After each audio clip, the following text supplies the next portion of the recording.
11 మంది లేదు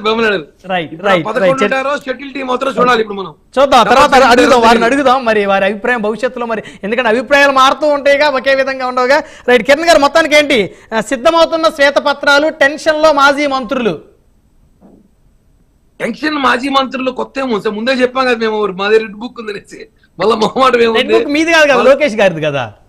లోకేష్ గారి రెడ్ బుక్, మాది ఒక బుక్ ఉంది, అందరి దగ్గర బుక్. అంటే ఒకటి ఇక్కడ ఒక విషయం పెట్టుకో చెప్పాలి సార్, మేమేమి వాళ్ళ అరాచకంగా ప్రతి ఇష్యూని కూడా, చిన్న విషయాన్ని కూడా మేము భూతత్వంలో చూసి హరాస్మెంట్ చేసి ప్రతి కార్యకర్తను భయపెట్టో లేకపోతే అధికారులు భయపెట్టో మా కింద హుకుం జారీ చేసి పనిచేయాలని అంత నీచమైన దౌర్భాగ్యమైన శాడిజం పరిపాలన చేయం. క్లియర్. మేము ఒకటే లాయల్గా పోతాం. అవినీతి పరుడు ఎంక్వైరీ చేయండి, జైలుకు పోతాను. ఇంకా ఎంక్వైరీ అంటే జైలుకు పోవడమే.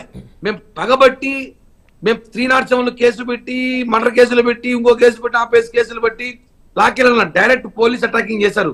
ఇక్కడ ఏం పరిస్థితి అంటే, మేము వైసీపీ వాళ్ళకి ఛాన్స్ ఇస్తున్నాం. ఏ విధంగా? మేము మీ మీద ఎంక్వైరీ చేస్తున్నాం అంతే, జస్ట్ ఎంక్వైరీ అంతే.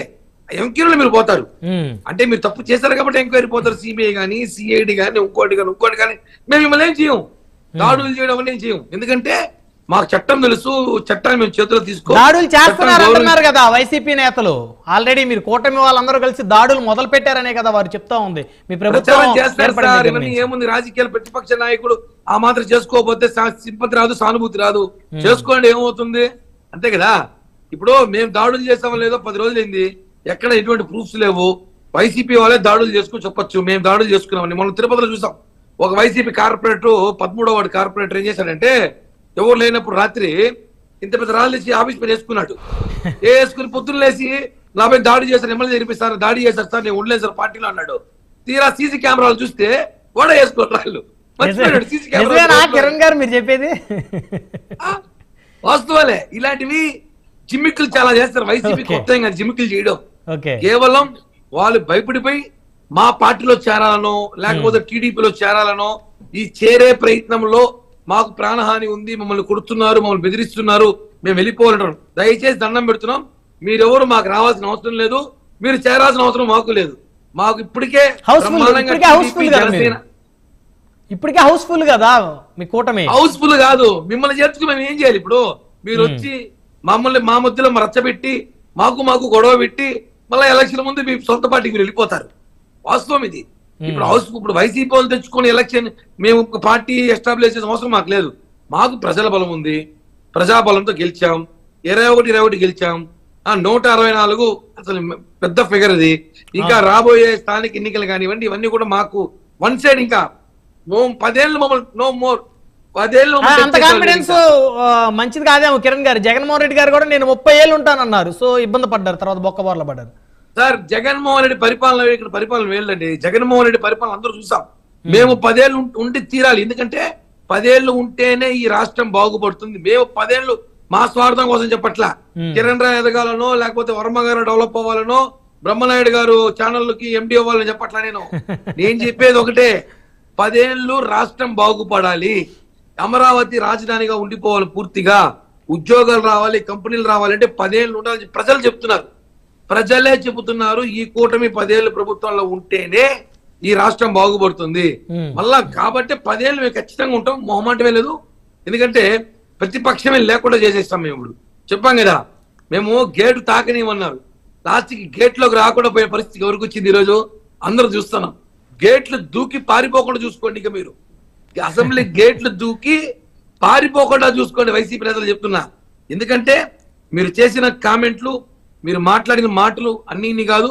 పవన్ కళ్యాణ్ గారిని అనేక విమర్శలు చేశారు, వాళ్ళ కుటుంబాన్ని విమర్శ చేశారు, జనసేన పార్టీ నాయకులు దాడులు పెట్టారు, కేసులు పెట్టారు, నానా ఇబ్బందులు పెట్టారు. ఉదాహరణ నేనే ఉన్నా. ఏం బ్రహ్మనాయుడు గారు, ఎన్ని కేసులు, నా సగ జీవితం జైలుకే కోర్టుకే సరిపోతుంది. ఇప్పుడు కూడా తిరలాగా చచ్చిపోతారు కేసులు కొట్టుకోలేక. 28 అధికారం వచ్చింది కదా, కేసులన్నీ మాఫీ చేయించుకోండి సార్. అదే సార్, సగం టైం 2-3 ఆడే సరిపోతుంది టైం, ఇంకా కేసులు మాఫీకే. అన్ని ఇబ్బందులు పెట్టినప్పుడు నా అలాంటి, ఎందుకంటే రాజకీయాల్లో హుందాతనం రాజకీయం చేయాలని నేర్చుకున్నాం. మేము బ్రహ్మాండ రాజకీయం చేస్తాం, ఏ మంత్రిని వదలం. ఎందుకంటే ప్రతి మంత్రి అవినీతి పరుడే, ప్రతి మంత్రి కూడా వాళ్ళ శాఖల్లో 1000 కోట్ల అవినీతి చేశాడు. ప్రతి మంత్రి దగ్గర ఇంకొక 4 ఎలక్షన్లకి 1000 కోట్లు ఖర్చు పెట్టే డబ్బులు ఉన్నాయి మంత్రుల దగ్గర. వాళ్ళు చాలా హ్యాపీగా ఉన్నారు మంత్రులందరూ. ఓడిపోతే దరిద్రం పోయిందిలే, వెళ్ళిపోదాం కొద్ది రోజులు అడిగి ప్రశాంతంగా వ్యాపారాలు చేసుకుని మళ్ళీ వద్దామని ఆలోచనతో ఉన్నారు. కానీ ఎవరికి ఓడిపోయిన బాధ కనిపించట్లేదు. ఎందుకంటే వాళ్ళు ఎందుకు ఓడిపోయారంటే వాళ్ళు డబ్బులు పోయిన 100 కోట్లు వాళ్ళ డబ్బులు కాదు. జనసేన టీడీపీ లాగా కష్టపడిన డబ్బులు పెట్టుకో పోటీ చేయాలి. వాళ్ళేవి దోచేసిన డబ్బులు పెట్టి 100 కోట్లు పెట్టి ఓడిపోయారు. కాబట్టి వాళ్ళకి బాధే లేదు. ఖచ్చితంగా ప్రతి మంత్రి శాఖ ప్రతి మంత్రిని న్యాయస్థానం నిలబెడతాం, తర్వాత జైలుకి పంపిస్తాం. ఫస్ట్ న్యాయస్థానం, తర్వాత జైలు. వీళ్ళలాగా జైలు పంపించి న్యాయస్థానం పంపి మేము. మాది న్యాయస్థానం, తర్వాత జైలు ఖచ్చితంగా ఉంటుంది. ఇప్పుడు గతంలో గనుల శాఖ కానీ లేకపోతే ఇసుక సంబంధించి పాలసీలు కానీ మద్యం సంబంధించిన పాలసీలు కానీ మరి వాటి మీద పూర్తిగా ఎంక్వైరీ వేసి మరి తిరిగి అందులో అవకతవకలు జరిగిందని నిర్ధారణ అయితే ఆ డబ్బులు తిరిగి తీసుకొచ్చే పరిస్థితి ఉంటుంది అనుకోవచ్చా కిరణ్ గారు? డబ్బులు ఆస్తులు ఉంటాయి సార్, అటాచ్మెంట్ చేస్తాం. ఇప్పుడు పెద్దిరెడ్డి గారు ఉన్నారు, బొచ్చా ఉన్నారు, మా అవ్వ రోజా ఉంది, చాలా మంది ఉన్నారు మంత్రులు. ఎవరు వదిలే ప్రసక్తి ఆస్తులు అటాచ్మెంట్ చేస్తాం. అదన్నీ వాళ్ళ పేరుతో కాకపోయినా బినామీలు ఉన్నారు కదా, మాకు లిస్ట్ ఉంది మా దగ్గర. ఎవరు బినామీలో మాకు తెలుసు కదా, తెలియకుంటుంది సార్. అన్ని తీస్తాం. డబ్బులు ఉండకపోవచ్చు కానీ ఆస్తులు ఉంటాయి. డబ్బులు ఎవరు పెట్టుకోరు సార్, ఎవరు అంతా ఫోన్ పే గూగుల్ పెట్టండి వచ్చి డబ్బులు ఎవరు పెట్టుకుంటారు. ఆస్తులు ఉంటాయి అందరి దగ్గర, అన్ని లాగుతాం బయట. మొహమాటమే లేదు. రాష్ట్రానికి అవసరం ఆ డబ్బులు. ఇప్పుడు ఆ డబ్బులేమి వాళ్ళ తాత ముత్తాత ఆస్తులు కాదు కదా, మన డబ్బులే కదా. మీరు లాక్కొని మీ ఖాతాలో వేసుకుంటారా లేకపోతే అట్లా ఖర్చు పెడతారా? మా ఖాతాలో వేసుకోం సార్, వాళ్ళకి తీసుకుని ప్రజల ఖాతాలోకి వేస్తాం సార్. మనందరి ఖాతాలో వేసుకొని చూద్దాం. అంటే ఏ మేరకు చెప్పినవి ఏ మేరకు చేయగలుగుతారు అనేది కూడా మనం వేచి చూడాల్సిన అవసరం ఉంది. చెప్పడానికి ఓకే, కానీ ఏ మేరకు సాధ్యపడుతుంది? ఒకటి చెప్పింది మేము చేసి చూపించడము మీకు చెప్పడం కాదు, ఛాలెంజ్ చేస్తున్నాం. ఛాలెంజ్ మేము ఇచ్చిన హామీల్ని మేమే ఛాలెంజ్ గా తీసుకున్నాం. పవన్ కళ్యాణ్ గారు గెలిచిన రోజు చెప్పారు, ఇప్పుడు ఛాలెంజ్ గా తీసుకుంటున్నాం, బాధ్యత తీసుకుంటాం. బాధ్యత వేరు, ఛాలెంజ్ వేరు. ఛాలెంజ్ అనేది కసి మీద ఉంటుంది, బాధ్యత అనేది బాధ్యత చేస్తారు. ఛాలెంజ్ అనేది కసితో ఉంటుంది.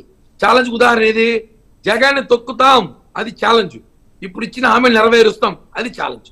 ఛాలెంజ్ గా తీసుకున్నాం. మళ్ళీ వస్తాం సార్ మీ దగ్గరికి. మనతోటి తాడిపర్తి చంద్రశేఖర్ గారు ఉన్నారు, వైఎస్ఆర్ కాంగ్రెస్ పార్టీ సీనియర్